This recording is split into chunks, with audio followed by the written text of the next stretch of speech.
Hello fam, welcome to another beautiful edition of Annie Otta's vlog. If today's your first day watching me, you are in the right place. Please hit the red button that says subscribe, turn on the notification bell, and you will be among the very first people that will be notified whenever I post something new. If you're a returning friend, family, follower, lover, well-wisher, thank you so much for coming back. I really love and appreciate you.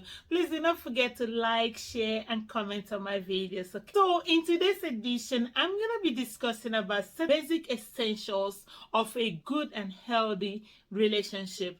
So my number one is open communication. As we all know, communication is the key in every relationship. Make it work better. Being honest with each other, sharing information that is beneficial to each other, that is necessarily connected to your level of relationship or your type of relationship. You don't have any hidden agenda that you are relating to this person. Don't misrepresent information. So what you tell this person is the truth, but nothing but the truth. Okay, so in other words, the ability to converse openly, to be honest in one way or the other, is a hallmark to a good and healthy relationship. So when somebody is talking to you, listen actively to communicate with you effectively. Don't be quick to judge that person.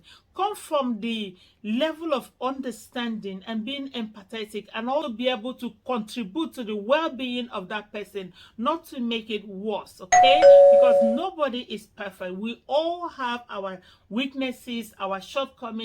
So the second one is working through disagreements and misunderstandings. So in other words, this is hard to work with. So if you don't have a good communication, everybody will misunderstand each other, everybody will disagree and walk their separate ways. But when this happens, you got to apply that wisdom to be able to resolve conflict between both people that are involved in that relationship. So every individual has his or her own personal preferences, their beliefs, their values, their norms, their behaviors. So don't expect everybody to behave like you halfway, and you have a mutual ground of understanding for that relationship to be able to excel to the next level. So in other words, you must learn how to adjust to accommodate each other's differences, and also learn to de-escalate any conflict before it goes beyond.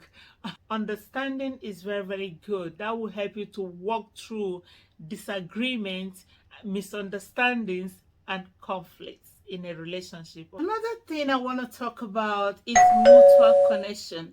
So before you can have effective relationship in any way, there should be this mutual connection between you and the other person. Otherwise, you will be wasting your time. There should be something both of you have in common for that relationship to be able to excel. So in other words, when you choose your friendship or whoever or whatever relationship you will be involved in, there should be something like mutual respect, mutual connection. All these things has a lot, and it helps to create the opportunity to establish a healthy boundary and to talk openly about your concerns and your desires. So a relationship that has a mutual connection is very enjoyable and less stressful, as well as not abusive. So abusive relationship can come in different forms and shapes. So a healthy relationship should be filled with practical expression, pure love, that will not be that you don't feel used, or you should be able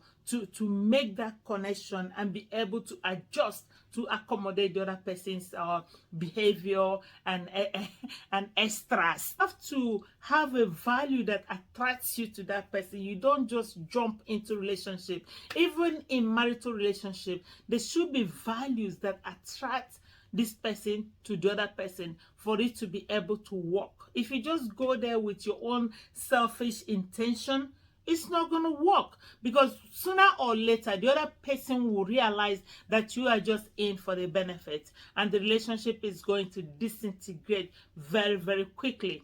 The next one here is setting boundaries. Okay, so when I say boundaries, I'm not meaning like building a wall or maybe a line, or drawing a line or something like that. So setting boundaries means your do's and your don'ts.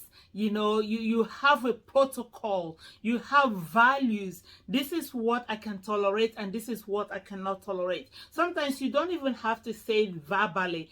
Every smart person should know what a friend can tolerate and what they cannot tolerate. Okay, you know your friend's behavior and you know how they will handle things at certain time, so you know what not to do and what to do. Again, this spreads out to all types of relationship. So in other words, a healthy relationship must have boundaries, and this means that you have limits of acceptable and tolerable things in that relationship. It creates self-awareness. It helps to keep your eyes on the goal so that you know when to stop and when to continue. I cannot be on the phone all day with you when I have things to do, so I set boundaries of time that I will spend on the phone with a friend. I set boundaries of when and when not to do this or do that.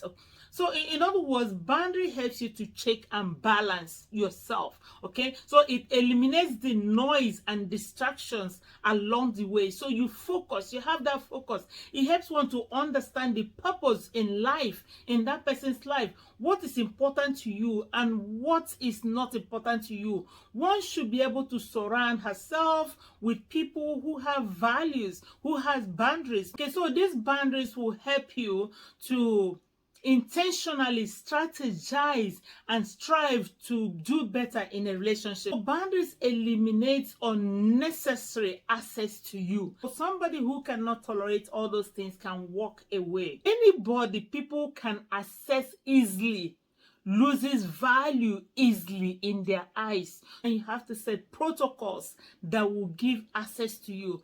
So as your purpose in life increases, your value increases, your access and protocols should also increase.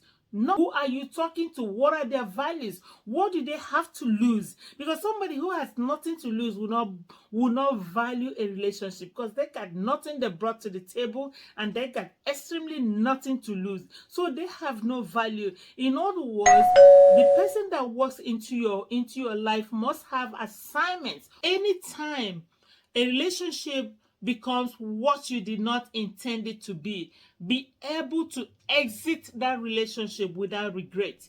There might be lions inside of them. There might be tigers inside of them. They might be built with deceit inside of them. So be aware of people who are coming in sheep clothing into your life. Be careful. This world is not what it used to be or what God intended it to be. So we need to be very, very careful. I don't care what level of life they are or who people think they are. You are an individual. So protect yourself in a relationship by setting boundaries. Is very, very important. All right, so another thing I want to talk about is appreciation. So, in other words, appreciation is a feeling or expression of admiration or gratitude towards somebody, okay? Somebody who have done well to you, who desires to be told a thank you, you know, something like that. That's appreciation. That means you value your time, the other person's time in a relationship you will have with people. There are people that you have a relationship with and they don't have time for you. Even in marital relationships, there are spouses who don't have time for each other. But if you're in a relationship where somebody dedicates her time, her finances, her emotions, you know, considers you as somebody important, show appreciation in one way or the other.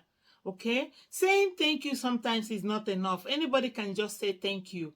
You know, sometimes you have to go extra mile to appreciate whoever that is in a relationship with you. Now, sometimes you have to go extra mile because appreciation has a degree of value.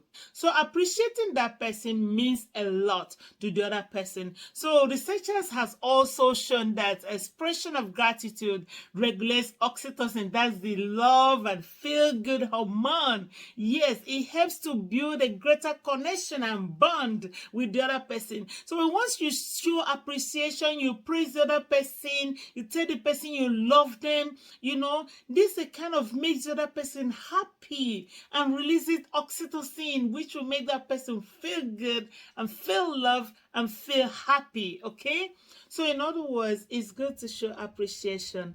It's good to tell somebody, I care about you and I admire everything you have been doing, what you have been to me, being there supporting and doing whatever, the type of relationship you have and what has been going on in it. Okay, appreciate that person from your heart for whom they are, and that will make that person happy.